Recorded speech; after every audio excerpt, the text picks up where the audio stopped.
Hi friends, David here from Learn Stage Lighting, and today I'm super pumped to start a new series, one that I think everybody on this channel will really like, especially if you're into church lighting, but even if you're not, your day is coming. So what are we doing? Okay, so we're starting a series of basically a full look at lighting a typical production. So in this case, we're talking about church lighting. So that means we're going to do 3 videos. This is the first about designing it. Then we're going to do one about programming it. Then we're going to do one about playing it back. Okay, and just really give you a really good 30,000 foot view, basically a really good overview of okay, here's how I approach looking at this situation and making great lighting for it. So what we're going to do is, first and foremost, we're going to design in a 3D visualizer program. Now, for most people, this isn't something you need, but if you do, we use Capture. I've been using Capture. I first purchased it in 2012, I believe, and it's a great 3D visualizer. What we love about it, we've reviewed it, we've done training on it. What we really love about Capture is, even though there is an upfront cost to it, a one-time cost to purchasing it, the yearly cost to maintain your license is really, really low. Especially in the higher up licenses. So it's a really great value where, your yearly cost for a piece of software is really low. You can design in 3D. We use it every day here. Anywho. But this isn't about that. This is about designing church lighting with me. Let's dive in.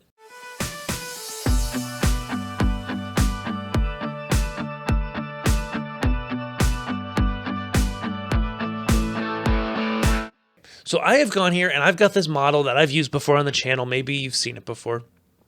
And it is just your, most generic looking, fairly shallow stage church, right? And what I have done, just before we get into it too far, is I have gone ahead and, and designed some lighting trusses in the space. Okay, so I've put basically a front truss for the preaching stage, a front truss, and this could be pipe, this could be individual positions. In your context, this may not be truss, and truss may not be the architecturally right choice. And then we've got a truss back there, and a mid truss, and then a rear truss. I put some little truss towers in the back. We'll probably use those. And I threw a band on the stage. And so this is our basic layout. And what I seek to do in this video as I lay out and kind of design this church lighting rig from scratch is I want to seek to basically show you guys some tried and true techniques to making lighting work in a space. Even if, and this is going to be, especially when we talk about church lighting, there's going to be a variety of different budgets people have. And also just a massive variety of styles, right? Where you've got some churches that are really modern, high production, doing a lot with their lighting, and others that don't. And neither is more right than the other. I really firmly believe that. I think, every church has a different focus and different desires for what they want to do and how to reach their people. So, for some people, it's going to be more simple. For some, it's going to be more complex. And I want to hit all of that in these videos. So they might get a little long. So enjoy. So first thing I want to do is go in here and start specifying front light for this church. Now, this is not a big room, right? I mean, this stage piece is, I forget exactly how big it is. We'll look super quick here. The width is it's around a 40-foot wide stage. The depth of it is not all that deep. It's about 15 feet deep, I'm going to guess. Again, I could measure it, but why? And so our front light is up in the air, and the height of the ceiling in this room is actually 20 feet. Yeah, 20 feet. So it's a really, really mid-sized room. This is what we see a lot, right? Because if you know anything about statistics of churches, if you look at their church production, you think, oh, there's all these massive churches doing all this production. But the real truth is that most churches in the U.S. are under 200 people, okay? So this size and kind of scale of room is honestly really, really typical. Maybe a little bit big for some of you, but what we talk about here is going to benefit everybody.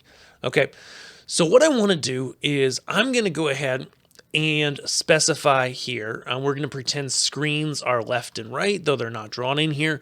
And we've just got a blank wall behind our folks, okay? So what we're going to do here is I'm actually going to do the hip thing here, and I'm going to make this wall dark, okay? So I'm just going to add a material. This is from an old file, so it got a bunch of materials in there. We're going to make this wall dark. I like when I color a wall. I know the trend is to go completely black, and that does look cool. It adds a cool spaciness. I like a dark gray. I really do, because it just allows you to actually shine a light on it and see it instead of it just being a black hole all the time. But you can totally make it a black hole. Okay, so that's my first tweak. I'm going to leave the sides a little lighter so that we can show you some lighting techniques as we work through this.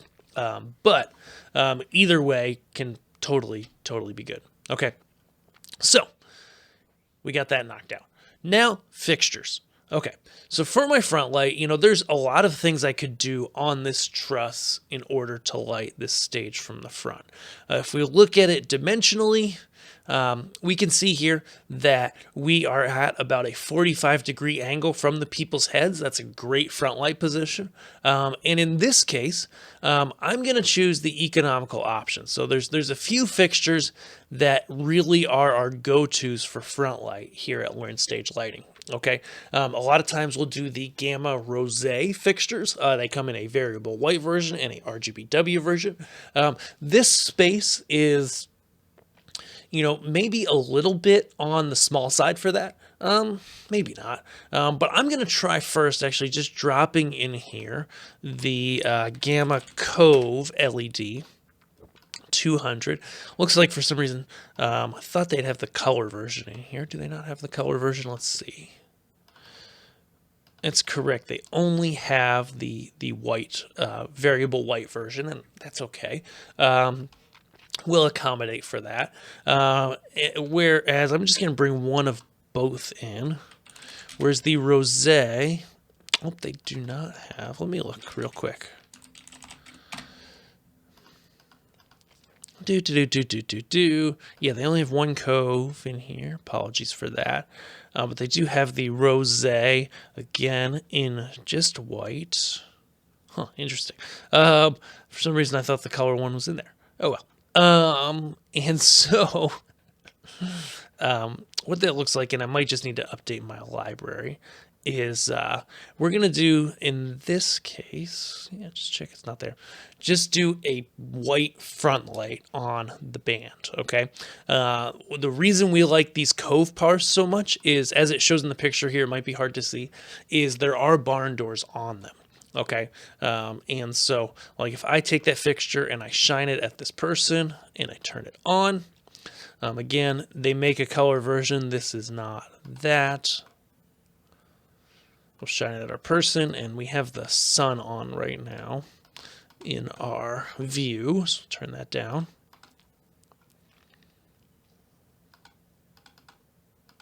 Whoop. Now turn that on, and in this visualization, it looks a little dim. In my mind, in real life, as we spec these out for people, it's going to look a lot better. Like, actually, if we go ahead to Learn Stage Lighting gear, I think we have... Do we have some pictures on our site from a church? Nope. That's okay. But we get these a lot for people, and they're really good. So we'll go ahead and just switch over to something else. So let's go ahead and do that rosé. Whoop. On the truss, point at the person. Oh, this is the full color version. Boom. And that guy's got a bunch of punch. Again, this is the kind of space where, you know, throw distance wise, the quick back of the map can map says we're shooting about 20 feet. The Cove should be a good fit. It typically is photometrically, but again, if you write into us at LawrenceStageLightingGear.com, just use the contact form. We often specify stuff for churches and can find you the best fit, whether it be from Gamma or any of the other brands. We have so many brands now, and we sell stuff from all of them because ultimately the right answer is like almost never a single brand. So anywho, we've got our rosé in there. It's the color version, woohoo. And these have zoom, which I really like. The fact that this is a fixture that has both zoom and the barn doors means you can almost get like a framing shutter, like an ellipsoidal, but you save a little bit of cost, and it's a softer light, which is more forgiving and easier to focus. Okay, so what I'm going to do is basically divide my stage up, and I believe we said it's about 40 feet wide, into about 8 to 10 foot sections for my general stage wash. Okay, so if it's 40 feet, they're 8 to 10 foot sections. It's a little under 40, I think. So that would be 4 lights across for our main front lights. So just as an example here, we'll take this one and focus it at about 45 degrees. And then I can just go ahead and do a quick design here. Duplicate it 3 times. On the x-axis, I believe if I do this right, we'll do it 9 feet. We'll see how that turns out. Yeah, that looks about right. And then we'll do the other side. So duplicate it. Actually, what am I thinking? We got tools at our disposal. Grab these guys. Mirror, duplicate, mirror.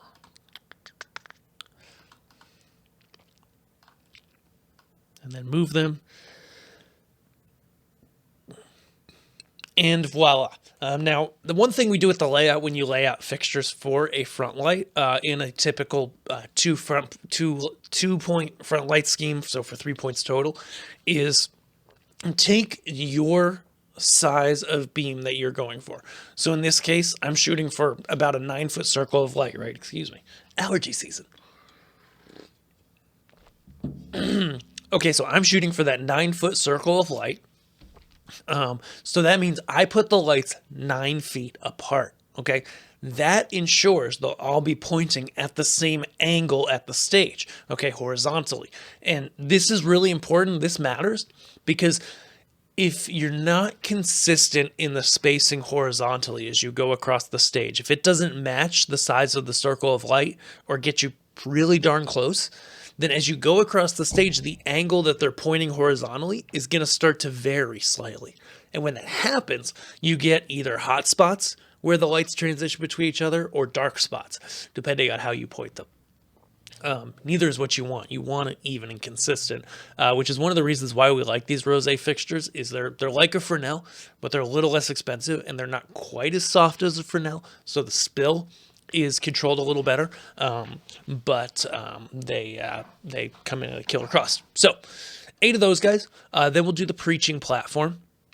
And so literally, if I look at this here, it's like, oh, this 1, 2, 3, 4 is roughly going to be what the preaching platform would be.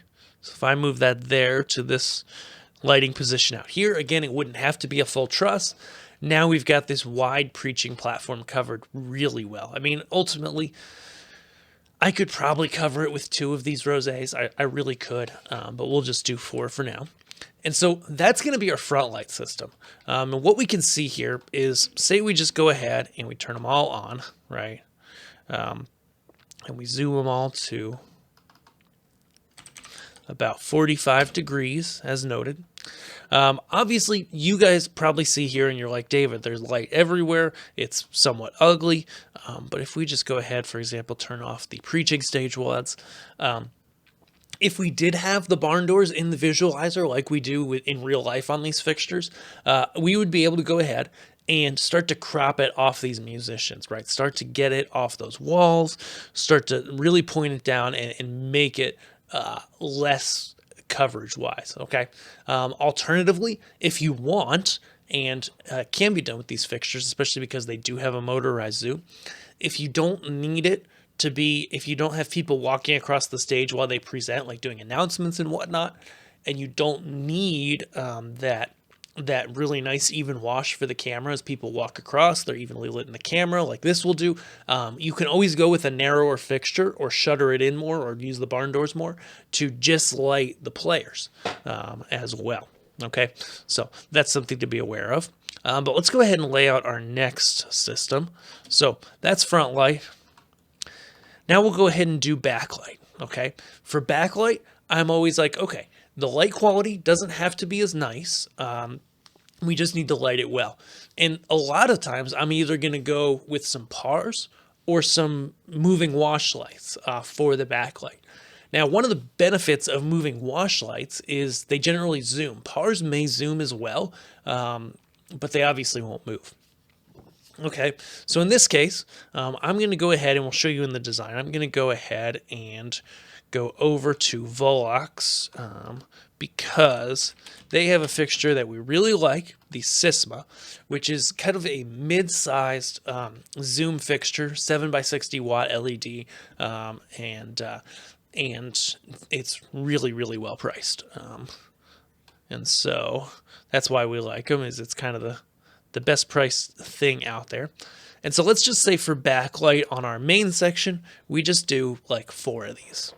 Okay, so I'm just going to go ahead and duplicate. Let's see how 9-foot spacing is.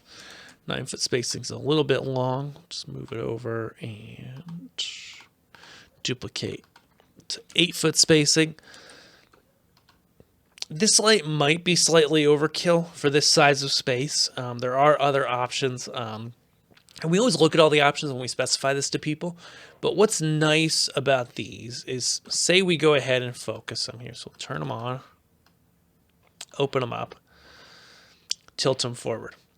Okay, with these fixtures, we can now, from this backlight position, we're at the back of the stage, and if we cheated it up a little, maybe even more, right here in their widest zoom range at 60 degrees, they're still bright, they're still punchy, and they cover the musicians actually really well. Like if somebody were to walk across, in between the fixtures, there's a couple spots where they could not be backlit a little bit, but overall it's really good. And then of course, if you're using haze, like we've got some atmosphere in the air, I realize not everybody has that, and you do go more narrow,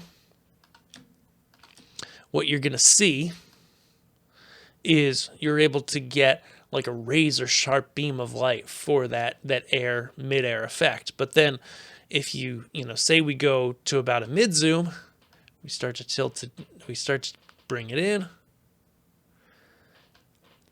and then maybe we just use those 2 center fixtures, so maybe the 2 outer fixtures. Again, this isn't even the design part, it's the layout, but it's not the programming, the lighting design. So say we go ahead and we take those 2 and we color them. Now we've got right here a really great backlight for our preaching stage, okay? So that our preacher is backlit. We would probably just bring him in a little bit, make him a little bit wider, but we're not blinding the people in the front row yet. We're not quite that far forward. If we move here, you see we're not blinded if we're sitting in the front row, but we are still lighting the preacher. We might just bump it up just a little bit. Perfect. Perfect. And so you can see there, it's really great because with a moving light, it's like, okay, it does cost more. And we could do this with static pars pointed as so. I would just probably do some in that mid-stage position as well, then to hit the preaching stage and the back position to hit back there. Okay, so you could do this with not moving or non-moving lights all day long. Obviously, moving lights have the advantage of being able to move. Okay, now let's go ahead. What's next? Next, we really have lighting the environment. Okay, so I'm going to go ahead and put, just for the sake of texturing the environment, just 2 of these Volux Spectra 300s. Obviously, a fixture with CMY like these Spectras is a little more expensive. Okay, it's not a cheap fixture, but this one, again, really well priced, and we like them a lot. I'm placing them in this spot right here, put on the back of the truss just to even the weight out a little, even though this isn't real life. It's just a habit I can't get out of. So we're going to place them there. And the reason why is if I place it there and I go ahead and, oh, we don't have the gobo images. That's sad. If I place them there, I can now take them and put gobos on the walls. You know, I can go put gobos over here under the screen, but I can also, you know, get some interesting looks on my band members. I can light them with patterns, etc. Of course, gobos and gobo-like fixtures, actually, let's just do this, look awesome from the back as well, right? And so, like, for example, if we grab these and do 2 more, we stick them in the back. Actually, I'm going to stick them down. So let me go ahead and rotate those guys. Where's my rotation handle?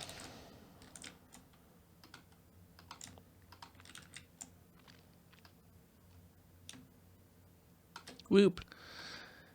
And put them maybe at about the height of the drums, maybe up on a wooden apple box or a road case or something, because that allows you to get that really great, you know, through the air look. Where, you know, if I point them up here, and then I did put a gobo in them, again, I'm going to update my library in a minute just to see if we can get those gobos. You get some really interesting looks out of it. Okay. Last but not least, I am going to go ahead and do 2 more things in this design. Okay, this basic, really great church lighting design. One I'm going to save, always save. I tell my son that all the time when he's working on the computer. I'm like, hey, save, save, save. Not everything auto-save, so let's keep it old school. So the first thing I'm going to do is we need some house light in this church. And the second thing I'm going to do is I want to do some strip lights pointing up on the walls, okay? Because that will allow me, if I'm in a space like many churches where we're not using haze, we're not using any atmosphere, just get that guy, turn it off, then uplighting the walls with a strip or even better, downlighting from above can really give you a great look. There's different types of strip lights. Definitely LED strips are going to be the least expensive. And actually for this one, let's do the, let's go to Chave and do the Pix M, the color band Pix M, which is now the Pix M ILS, because everything's turned into an ILS. And we're just going to grab a couple of those. So say we grab one of those. And the reason why we like the color band ILS so much is that they do have a tilt motor, so that we'll mirror them and duplicate them relative to X0. Of course, my design's not quite centered, which is lazy CAD work, but we'll line that back up, and that's why we like these is, oops, they are up in the air, is that they have a tilt. So you can do, they do have pixel control over the whole fixture, but they also have the ability to tilt. And so that gives you the ability when you're programming to do the normal, you know, shine it at the wall. But then other times maybe move it in and use it as a backlight. And then other times have some movement in it. And you really get a lot of bang for the buck. But like the difference is, like, if we just look at it over at Learn Stage Lighting Gear, let me pull it up real quick. If we go over here and you go color band picks at the time of this recording, these prices will probably change. Like the one without movement at this time is that price and $299, and the, where is it?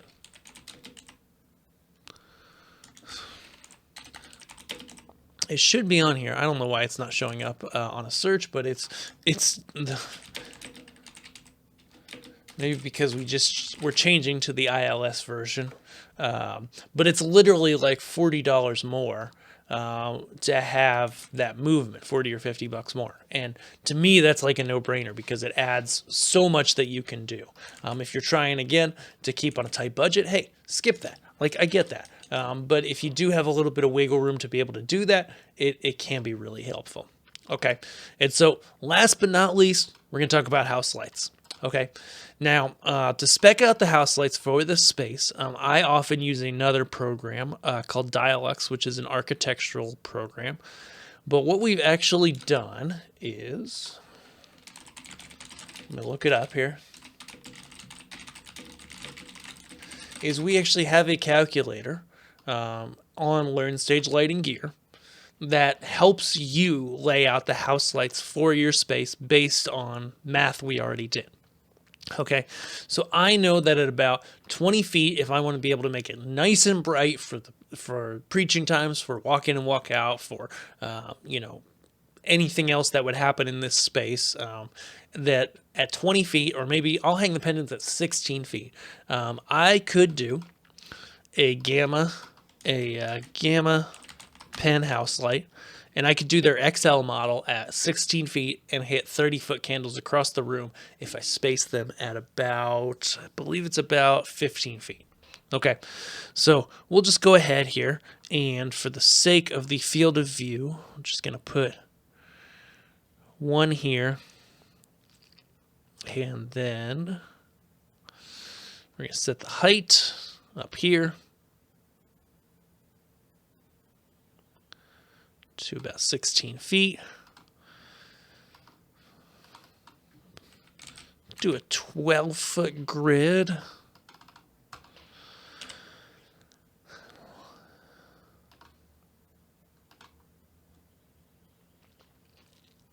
And then we'll go ahead and duplicate it again. I know we went a little wide, but guess what? We could just get rid of it. And put that on about a square grid. And then for the sake of this visualization, we don't really need to do more than about 4 rows. And then we'll get rid of the extra ones. Again, not perfect, but it'll work. And so now we've drawn in those house lights. And actually, there's no floor and there's no ceiling, whatever. Regardless, that's an approximation, but use that calculator. We check them in real time with our actual software. Check your space, and we will let you know what the best fit is for your space. This is just a fixture I know well. We've had a lot of people use them. I use them in my church. They're awesome. They're really reliable. They look good, and they're priced well. So that's our little pitch there. But anywho, there we have it. Boom. In about 30 minutes, we've designed some lighting for this fictitious church, having the ability for it to be, as I mentioned with some of the choices we made, something that would work really well for a traditional church, but then also having in some different pieces that we could do for a much more modern church. And of course, when you talk about a more modern church, you could really start to add a lot more stuff to it. And that can look cool and be great, but I realize that for most people, that's not what you need, right? That's not what you're looking for. And so I don't want to be like, oh, look at me, look at this awesome rig, and then have it be something that's just not attainable for a lot of people. I may add in a couple more fixtures just to have a little bit more to work with. But at the same time, no, I'm not going to, because unlike a lot of the popular stuff you'll see out there, etc., where people have these huge budgets and you're like, my church will never have that, I'm going to show you how to use this relatively simple lighting rig to do a really great service. So join me in the next video. In order to do that, be sure to subscribe, and we'll be here next week with that video. We would love to help you as well if you do need any gear over at LearnStageLightingGear.com, and we actually have a full gear guide that you can go check out after you enter your email. We'll send you over there so that you can see our top picks in each category of light. It's not the end all be all, and we do recommend you still reach out to us when you're ready to purchase something so we can look at the market and choose the best thing for your specific needs. But hey, check out the gear guide. It's all linked below, and we'll see you guys in our next video as long as you're subscribed. Thanks.